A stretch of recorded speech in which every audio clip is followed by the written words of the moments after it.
And now, tonight's presentation of radio's outstanding theater of thrills, Suspense.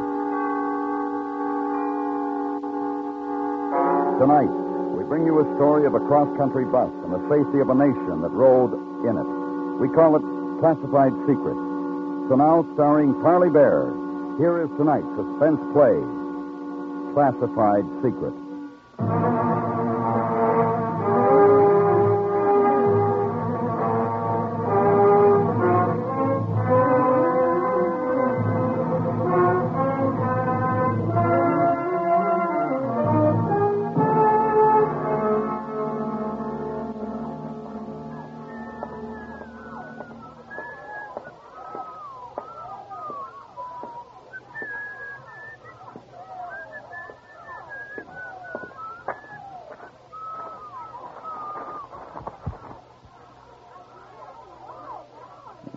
Nice day.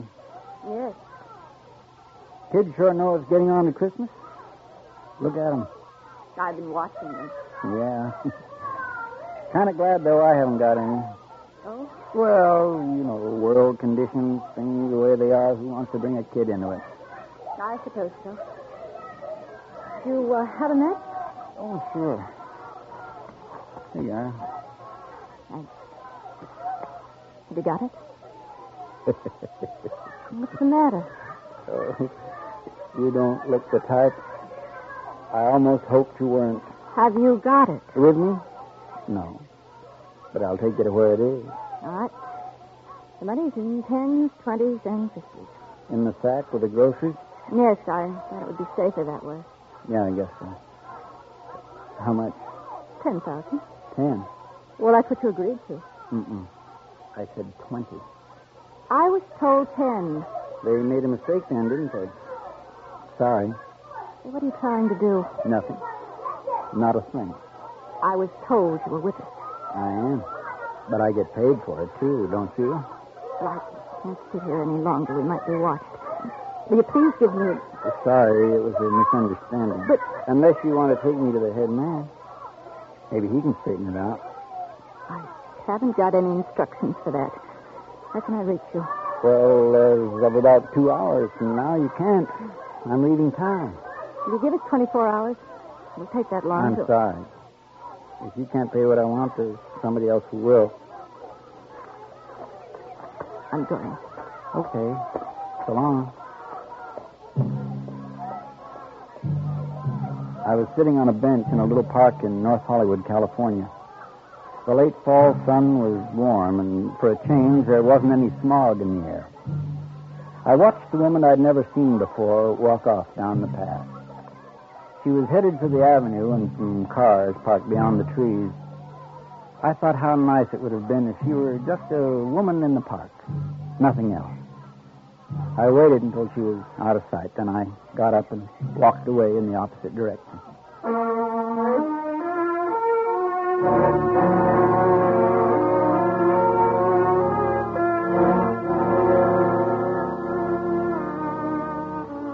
I got the bus at the Hollywood station. I had a train ticket in my pocket, but with the new development, it looked safer to ride the bus. Just before we pulled out, a girl climbed aboard and came down the aisle looking for a seat. Excuse me. Is this number... 18. Oh, thank you. Oh, let me put your case up. Oh, thank you.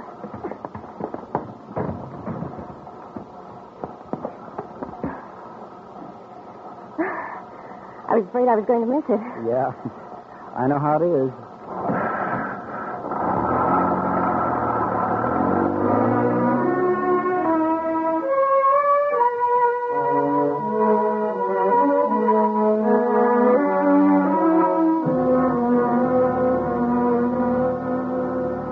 I settled back and watched the city drift away into desert country.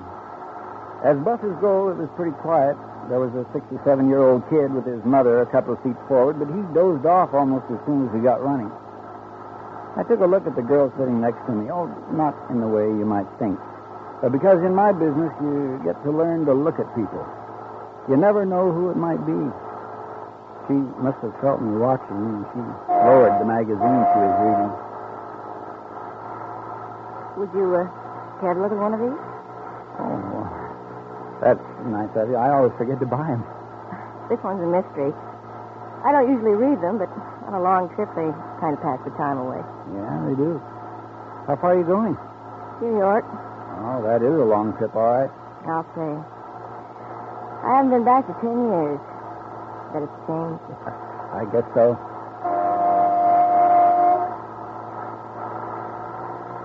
I read the mystery well into Arizona, and when I finished, it was beginning to get dark. The kid up ahead was awake and hungry. There was a feeling of expectation on the bus as we drove into the first night of travel. Did you enjoy it? Oh, yeah. It was fine. Thanks a lot. What was it about? Spies. It is real exciting.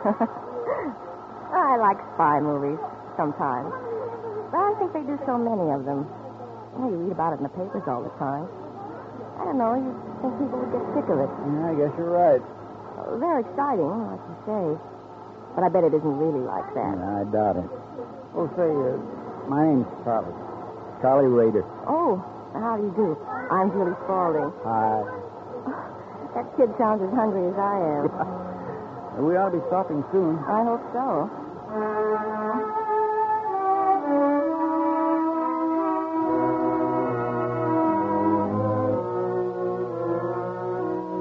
About 15 minutes later, we pulled up at a restaurant terminal and went in for food. I watched for any new passengers who might be getting on.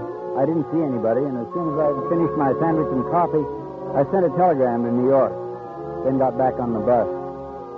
The girl, Julie, and I seemed to be hitting it off, and it was pleasant enough to pass the time. After we got rolling, the kid up ahead decided to sing himself to sleep. It was like a crooning over and over again, the same song, the same few notes. I guess it put everybody else to sleep except him.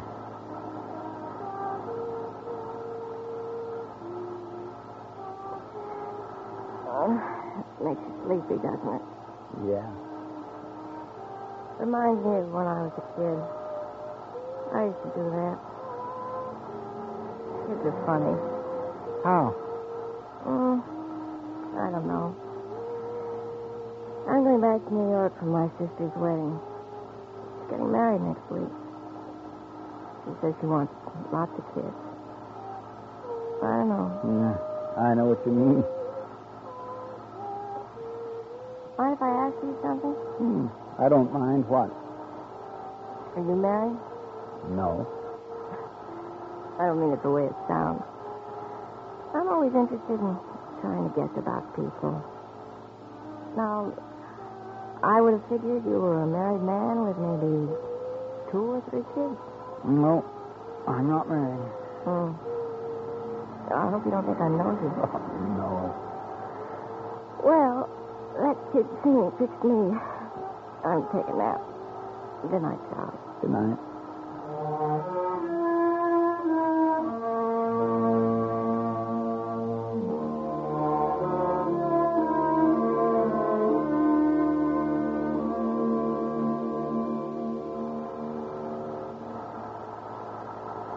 I must have dropped off, too.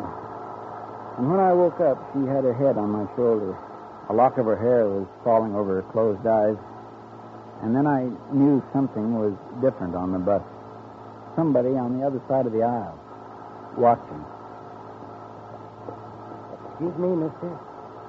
Have you got a match? I'm clean out. Oh, sure. A minute. Here.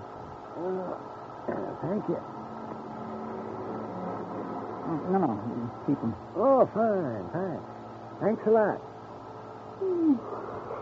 Hey, you got any idea where we are? No, I'm not sure. I got on at Flagstaff now. I feel back. Oh, boy, I envy her. Wish I could sleep like that. That's your wife? No. Oh. Say, that's rude. But taking your match is not offering you a cigarette. That's okay. I don't want one now, thanks. Hey, I want to tell you something. Oh? There's a lady in the seat behind you. I think you've met her before in the park. Right? Mm-hmm. We brought her with us to identify you. But she gave us a pretty good description back in L.A. Good for her. Yeah. Well, it's going to be a nice trip. Nothing like traveling with people you know, is there? Oh, nothing like it. I don't suppose you've got any reading material you could let me look at? How about a mystery? It's a spy story. Pretty good. No, I was thinking of something else. I think, something more, say, scientific. I'm very interested in airplanes. Jet motors. Sorry. He looked across at me, smiling, pleasant. And to anybody watching, it was nothing more than the casual conversation of two strangers brought together by the night and sympathy of loneliness. Then he leaned back and, reaching inside his jacket, brought out a small automatic, which he kept very carefully hidden from any eyes but mine. I always carry this with me on a trip. You never know. Oh, I knew all right. If they couldn't buy what they wanted, there were other ways. That's what he was telling me. And I saw in the man's smiling face that I'd never reach New York unless I killed them before they killed me.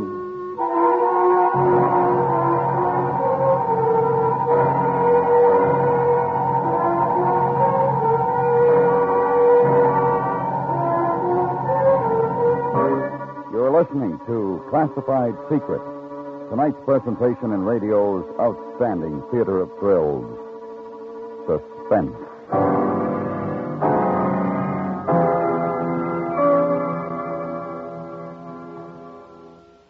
Nine solid years of applause. That's the wonderful record of popularity that belongs to Arthur Godfrey's Talent Scouts, now in its 10th year. Enjoy the fun with the inimitable Redhead this Monday night on most of these same stations. You'll hear promising young performers compete for a golden chance at fame. Enjoy the suspense as you wait to hear which entertainer will be singled out by the studio audience. Don't miss Arthur Godfrey's Talent Scouts this Monday night at the Star's address. And now, we bring back to our Hollywood soundstage Parley Bear, starring in tonight's production, Classified Secret, a tale well calculated to keep you in suspense.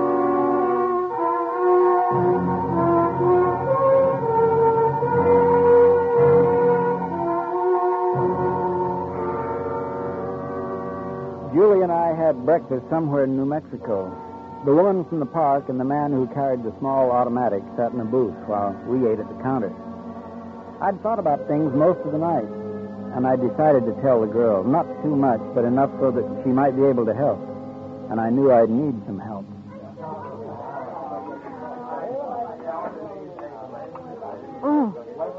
Coffee's pretty good here. Yeah. Cigarette? No, thanks. Julie, Yes? I want to tell you something. Oh? Now, I don't want you to turn around and look. Just pretend we're talking about the weather, the coffee, anything. But listen. Well, sure, Charlie. There's a couple sitting in the booth behind us. They're spies. Oh, you. I'm not kidding. I can't tell you much, but as you love your life, you will believe me. Oh, you're kidding. Spy? Don't turn around. Smile and just listen. But I They're trying to get hold of the plans for a new jet motor. It's faster than anything anybody else has got. You are kidding. No, I'm not. How do you know? Well, how do you know about it? I'm working for the government. FBI? Well, in a way. But now I need you to help me. Me? They think I've got the blueprints, the plans, and they're going to try and get them from me. But can't we get the police? No, Well, but why? because we're trying to get the head man. And if those two are arrested, we'll have to start all over again. They think I'm working with them.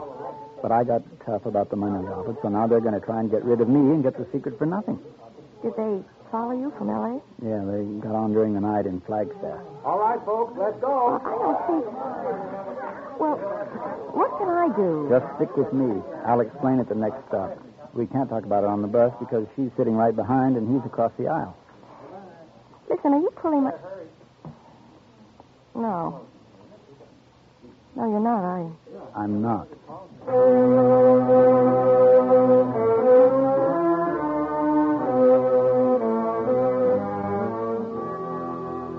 We went on through New Mexico and the pink rocks and desert. We talked a lot of nonsense, and after a while I could see she was getting back to the idea that I'd been kidding, especially after the man with the gun introduced himself as Mr. Hutchinson and started to talk about fishing. It was about half an hour before our lunch stopped. Now, you take some of that Northern California country. You talk about trout and steelhead. Oh, boy, I tell you. My dad used to take us up, my sister and me. He'd take us up to a place in Maine. Oh, gee. Dad always wanted a couple of boys, I guess. When he saw what he got, well, he figured it wouldn't spoil his plans anyway, so he took us fishing every summer. You should have seen the fishing up there. Oh, I'd like to someday. Yeah, I'd like that. How about you, Mr. Rady? You like fishing? No, not much. Ever try it? A little, when I was a kid. You ought to take it up again, if you have time.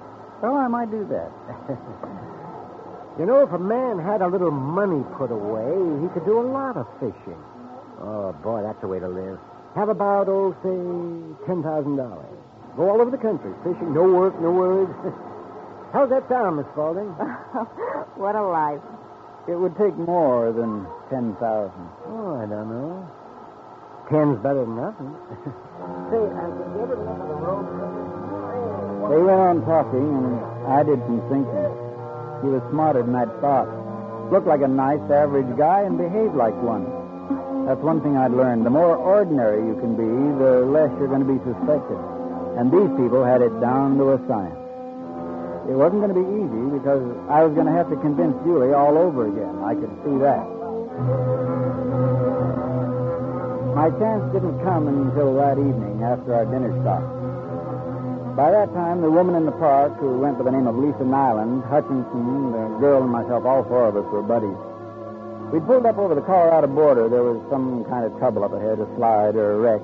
And the driver told us we'd have half an hour or so before we went on.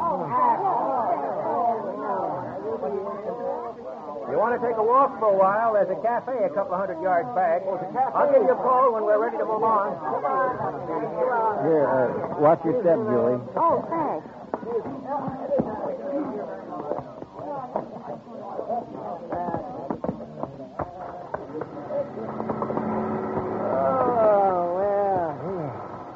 Well, it's kind of nice to have an extra leg stretch at that. How about some coffee? Yeah, that'd be nice. Charlie? Oh, I don't know. I'd like to have a look at the valley down there. We might walk up the dirt road away, get a pretty good view, the sunset and all. Oh, you're romantic, eh? Sure, why not? Oh, Charlie. Okay with you, Lisa? You feel romantic? Want to see a valley and the sunset? That'd be very nice. Okay, then, let's go. There's women. Now, be careful. There's snakes. We walked away from the bus and up a narrow ranch road. About 100 yards up, there was a curve, and around it a stand of trees. And when we got there, you couldn't hear the sound from the highway any longer. It was peaceful, and it was very pretty. I knew that Hutchinson was delighted about the suggestion. It was going to give him his chance. But he made the mistake of playing it a little too clever. Kept his game of small talk going a minute too long. We'd got to the top of a cliff overlooking the valley when I stumbled on a rock and fell a few steps behind before they had a chance to stop. And when they did, I already had my gun out. Hey, what are you going to do? Target practice? No. You two stay where you are and keep your hands behind your head. Julie, get over here.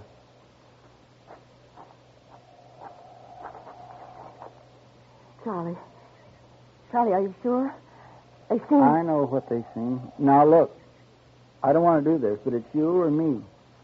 You should have made the right deal in the first place. I can't let you go. You know that. We might still make a deal. You had your chance. We've got to 10,000. Now, how about waiting until we get to the next town? We'll have the rest of it telegraphed out. I make mistakes, but not that kind.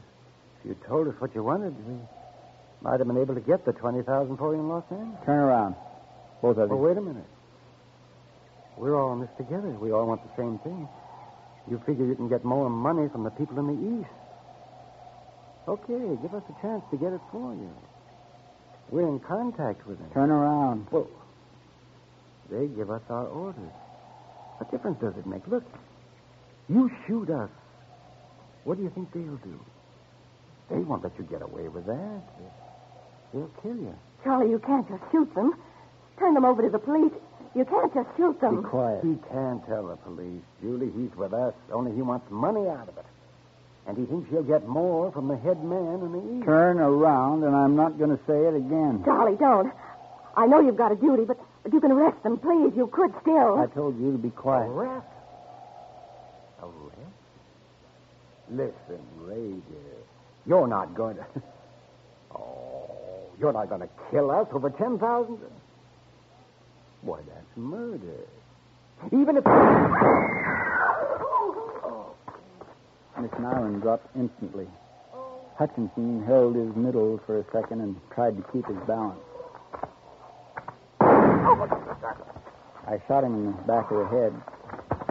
I knew he was dead before his body slipped to the ground. The girl just stood next to me, her hands tightly covering her mouth. She was shivering. I took a look out across the wide valley. The sky was turning purple.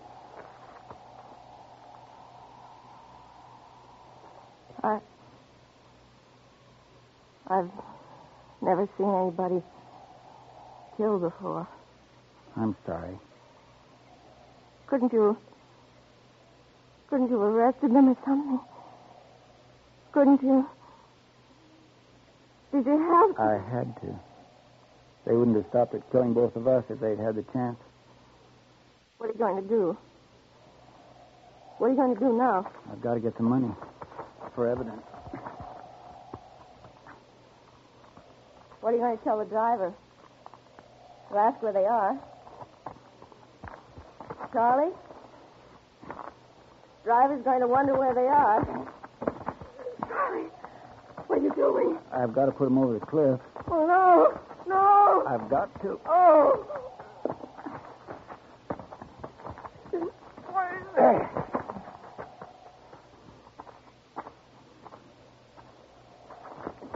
No. You can't, Charlie, not her. No.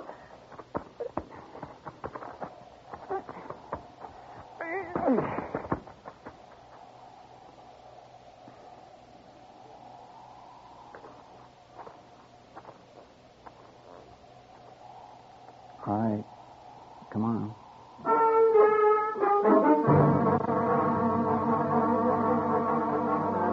We got back to the bus. Neither of us said anything about the two we'd walked off with. I guess nobody had seen us together, and after waiting around for another half hour, the driver gave up. I'll drop their baggage in La Junta. Better notify the police, too. It's screwy, all right. Okay, folks. Sorry for the delay. You better go back to your seat, mister. Sure.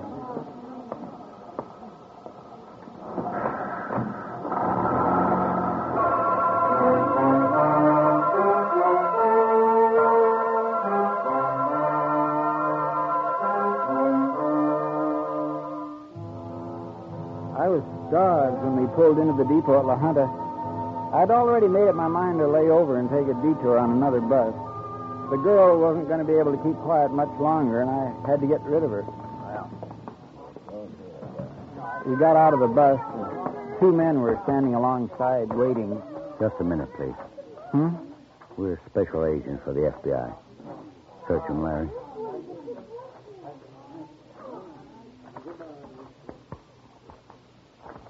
Just gun and money. Where are the other two? The other two? They're dead. He killed them. Oh. We'll take those plans now, Mr. Rader, and don't do anything silly. There are 4 more men covering you. Okay.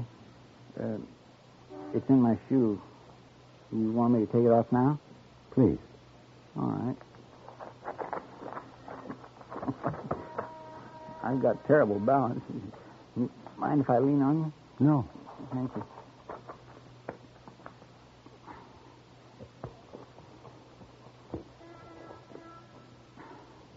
Here we are. Thank you, Mr. Rader. This isn't worth anything, really, you know. We planted it in the factory in L.A. for someone to steal. What we wanted was to be led to the top man in New York, and when you sent that wire to him from Arizona, we got him. Oh? We were worried about you, Julie, when you didn't call us from Albuquerque. I didn't get a chance. He was with me all the time. Is she... Oh, my. Is she... Are you playing spy, too, Julie? I'm working for the government, Mr. Rader. She's been following you since you stole the plans. Well, you fooled me. I bet you fooled Hutchinson and Nyland, too. It won't matter to them, though, will it?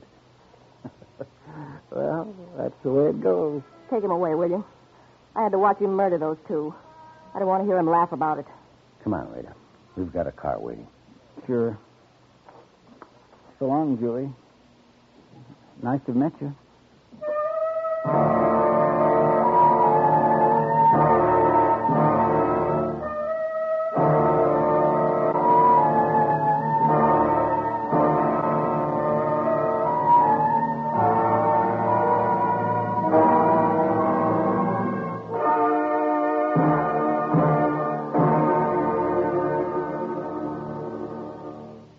Suspense, in which Parley Bear starred in tonight's presentation of Classified Secrets. Be sure to listen next week for another presentation of radio's outstanding theater of thrills, Suspense.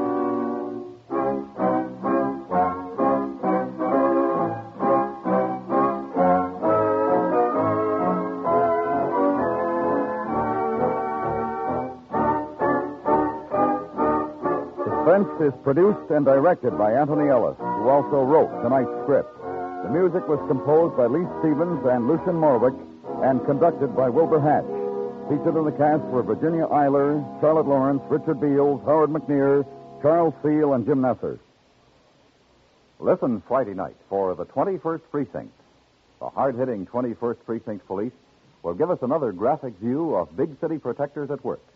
There's danger every minute, human interest every second, when Metropolitan Police try to unsnarl personal problems, hunt the missing, solve the crimes, protect the public, sometimes from itself. Remember, Friday nights on most of these same stations. Hear the 21st Precinct.